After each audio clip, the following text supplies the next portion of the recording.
wabarakatuh dan semangat pagi untuk kita semua adik-adik. Yuk hari ini kita belajar biologi, tentunya masih bersama dengan Mr. RD. Oke, topik kita hari ini itu adalah paket 2 mengenai biologi sel, struktur dan fungsi bagian kedua. Oke, langsung saja. Sekarang kita tinjau dulu materi kita hari ini adalah tentang perbedaan antara sel hewan dan sel tumbuhan. Oke, nanti ada sel hewan dan sel tumbuhan. Dan kita lihat bagian-bagian apa saja yang menjadi pembeda mereka, yaitu diantaranya ini ya. Papa dia pernah lari sampai pegelinu dan pingsan. Mual-mual, muntah pusing-pusing, pasti menggenaskan. Maksudnya ada plasmodesma M minus, artinya sel hewan nggak punya plasmodesma ya. Kemudian sama nih ada di dinding sel ya, M minus berarti juga nggak punya ya. Kemudian ada plastida, dia juga nggak punya. Kemudian ada L, lisosom ya, ada P plus, berarti sel hewan punya, namanya lisosom ya. Kemudian ada sentriol, sama ya, masih punya. Kemudian ada flagel ya, sebagai alat gerak, biasanya ditemukan pada sel-sel yang aktif bergerak, misalnya seperti sel sperma ya, itu. Nah, dia punya ya. Kemudian nanti ada V, yaitu vakuola ya.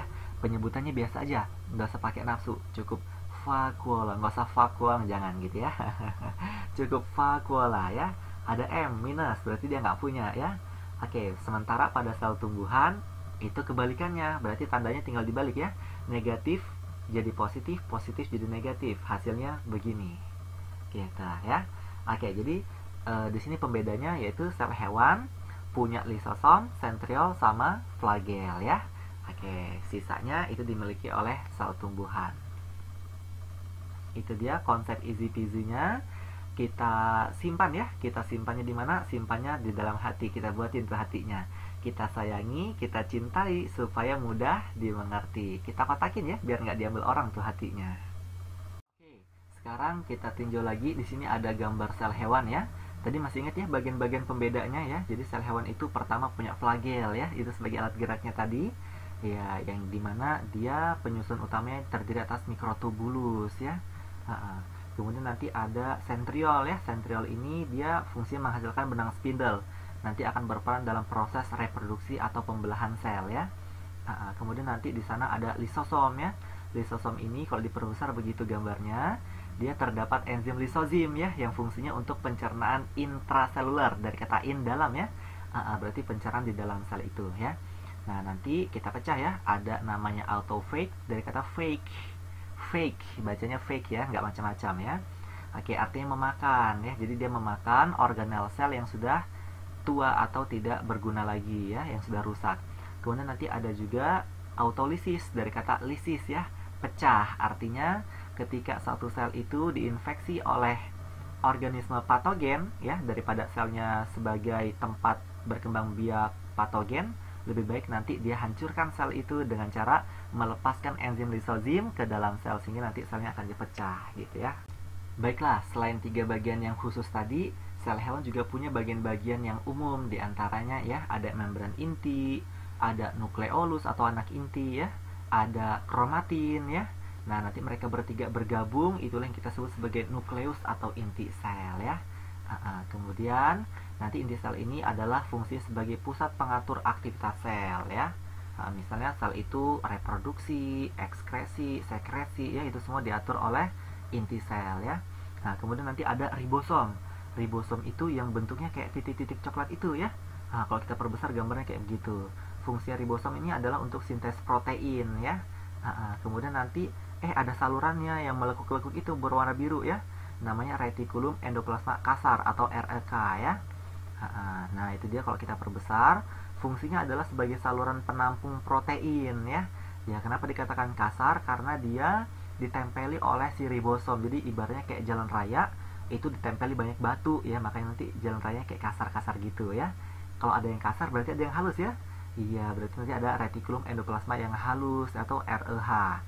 Dimana dikatakan halus karena dia tidak ditempeli oleh ribosom. Apa fungsinya? Yaitu untuk sintesis lipid atau lemak ya, dan juga detoksifikasi ya. Itu dia. Kemudian nanti ada badan Golgi atau aparatus Golgi atau kompleks Golgi, sama ya. Fungsinya adalah sebagai organel secretory ya. Kemudian nanti dia punya dua sisi, ada sisi cis yaitu tempat masuk dan ada sisi trans tempat keluarnya vesikel ya. Jadi vesikel itu atau lisosom itu dibentuk dari RE dan juga badan Golgi ya. Kemudian ada mitokondria. Mitokondria ini the power of cell ya. Kenapa dikatakan kekuatan dari sel? Ya karena dia adalah sebagai organel yang berperan untuk respirasi sel dan menghasilkan energi ya. Energi yang kita maksud adalah ATP, adenosin trifosfat ya. Itu dia. Kemudian nanti ada mikrofilamen, filamen intermediate, dan juga ada mikrotubulus.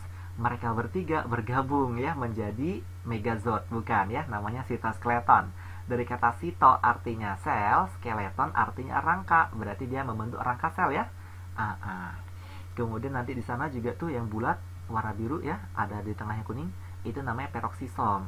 Peroksisom ini dia menghasilkan enzim oksidase ya, yang fungsinya untuk membentuk hidrogen peroksida dari atom hidrogen dan oksigen. Nah, selanjutnya hidrogen ini kan jika menumpuk di dalam sel itu berbahaya ya, karena sifatnya racun. Maka harus diuraikan. Nanti ada enzim penetralisernya yaitu enzim katalase ya, yang fungsinya adalah untuk mengubah hidrogen peroksida ini menjadi H2O air dan oksigen ya, sehingga nanti nggak berbahaya lagi bagi sel. Dan yang terakhir itu ada membran sel ya, yang udah kita bahas pada pertemuan sebelumnya ya, fungsinya sebagai proteksi ya, reseptor, dan mengatur keluar masuknya zat dari dan ke dalam sel. Baiklah, berikutnya ada sel tumbuhan ya. Sel tumbuhan ini nanti ada vakula sentral ya, ukurannya sangat besar itu, yang fungsinya udah kita bahas pada sebelumnya. Itu adalah sebagai tempat penyimpan cadangan makanan, air, sisa metabolisme, minyak atsiri dan sebagainya ya. Tapi perlu dicatat di sini khusus pada organisme tingkat rendah, ya misalnya kayak paramecium, amoeba, itu punya dua jenis vakula ya. Ada vakula makanan yang fungsinya untuk mencerna makanan ya.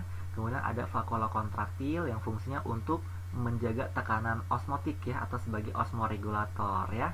Itu biasanya pada organisme tingkat rendah, misalnya amoeba dan paramecium. Oke, berikutnya ada plastida. Di sini jenisnya adalah kloroplas ya, dimana dia punya pigmen klorofil fotosintetik ya. Ya, berarti dia memungkinkan sebagai tempat terjadinya fotosintesis.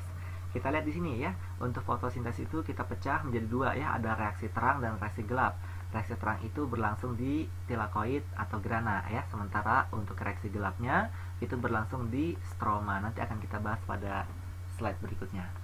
Kemudian di situ ada plasmodesmata ya, itu adalah saluran penghubung antar sel ya. Kemudian ada dinding sel ya, yang udah kita bahas juga, yaitu terdiri atas selulosa dan lignin yang fungsinya sebagai proteksi dan memperkuat sel. Kemudian ya itu ada bagian-bagian umumnya ya, seperti pada sel hewan sama ya, ada membran inti, nukleolus atau anak inti, ada kromatin ya, bergabung namanya nukleus. Kemudian di sana ada pori ya, namanya pori inti atau pori nukleus ya, sebagai tempat keluarnya dari mRNA ketika sintesis protein. Kemudian di sana ada retikulum endoplasma kasar, ribosom ya, ada retikulum endoplasma yang halus, dan ada juga sitoskeleton. Kemudian ada badan Golgi. Nah, di sini badan Golgi kok pada sel tumbuhan itu kita kenal dengan istilah diktiosom ya. Fungsinya dia menghasilkan vesikel dan untuk membentuk dinding sel nanti ya pada tahap reproduksi sel pada sel tumbuhan. Kemudian di sana ada mitokondria, fungsinya sama ya, juga ada peroksisom serta ada membran sel. Oke, jadi tadi organel sel itu tadi yang sudah kita bahas satu persatu, bisa nih kita klasifikasikan menjadi golongan ini. Ada yang tidak bermembran, ada yang bermembran ya. Kita bahas dulu organel sel yang tidak bermembran itu, diantaranya ada ribosom ya, kemudian ada sitoskeleton atau rangka sel tadi ya, ada mikrotubulus, ada mikrofilamen, dan juga ada filamen intermediate ya. Oke, sementara yang bermembran kita pecah lagi ya. Ada dua tuh, ada yang bermembran tunggal dan ada yang bermembran ganda ya. Untuk yang ganda itu diantaranya ini PMI. Apa itu artinya? Ada plastida, ada mitokondria sama inti sel ya. Oke, sementara yang tunggal itu sisanya ya.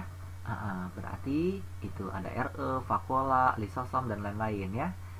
Sekarang kita lihat lagi, plastida dan mitokondria biasa dikenal dengan istilah organel semi-otonom. Kenapa? Karena pada organel ini dia punya DNA, RNA, dan ribosom sehingga memungkinkan mereka untuk bisa bikin sintesis protein sendiri tuh ya. Oke.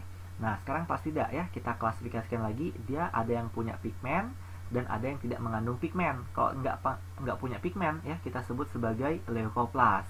Kalau punya pigmen kita pecah lagi, ada pigmen klorofil ya, untuk fotosintesis namanya kloroplas. Gambarnya gitu ya. Jadi dia tadi ada membran dalam sama membran luar. ML itu membran luar ya, bukan Mobile Legend deh ya. Oke, berikutnya kita lihat yang di dalam itu ada warna hijau-hijau ya. Hijau-hijau itu kalau cuma satu doang, kayak ibaratnya uang koin, itu namanya tilakoid. Tapi kalau uang koinnya kamu tumpuk-tumpuk ya, jadi uang seribuan ya, biasa mama-mama di pasar gitu ya. Itu namanya grana. Oke, itulah tempat terjadinya reaksi terang tadi ya. Kemudian nanti di sana juga ada bagian di luarnya, yaitu ada stroma ya, berupa bagian di luar dari tilakoid dan grana. Tempat terjadinya reaksi gelap. Kemudian nanti ada yang punya pigmen non fotosintetik yang kita sebut sebagai kromoplas ya.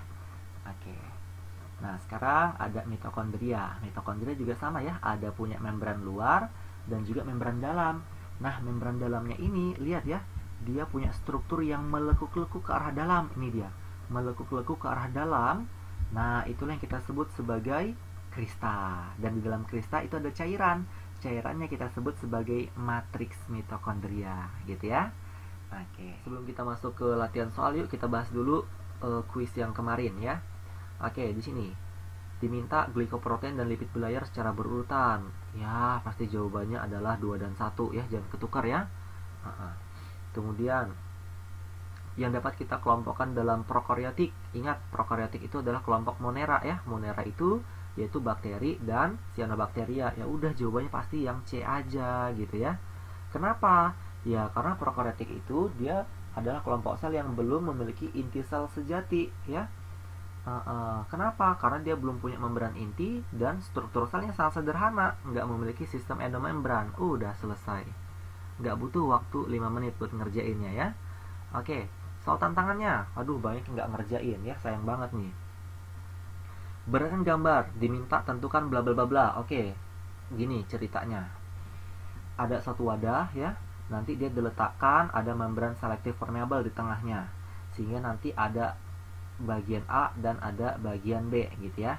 Nah, nanti pada bagian yang A itu ada dimasukkan larutan glukosa 10% dan pada bagian B dimasukkan larutan glukosa 70%. Berarti ketahuan ya, yang A sifatnya hipotonik, yang B sifatnya hipertonik atau pekat ya.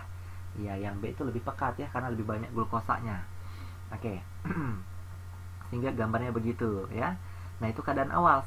Setelah dibiarkan beberapa saat, akhirnya begini ya.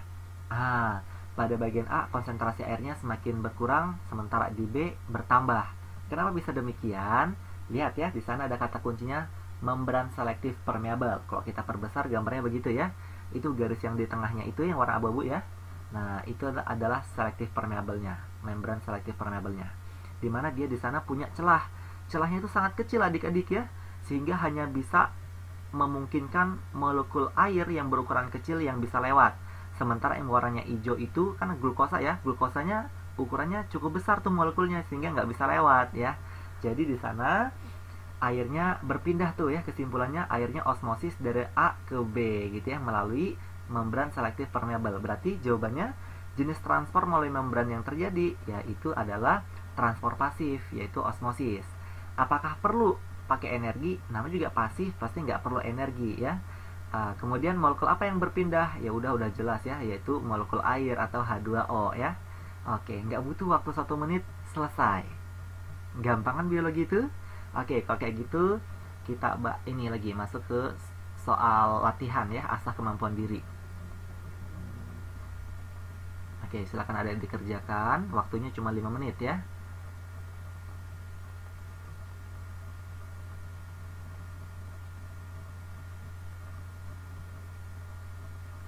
Oke, sekian dulu pertemuan video kita hari ini. Akhir kata Bapak ucapkan Assalamualaikum warahmatullahi wabarakatuh dan semangat pagi, sukses selalu untuk santri-santriku yang luar biasa.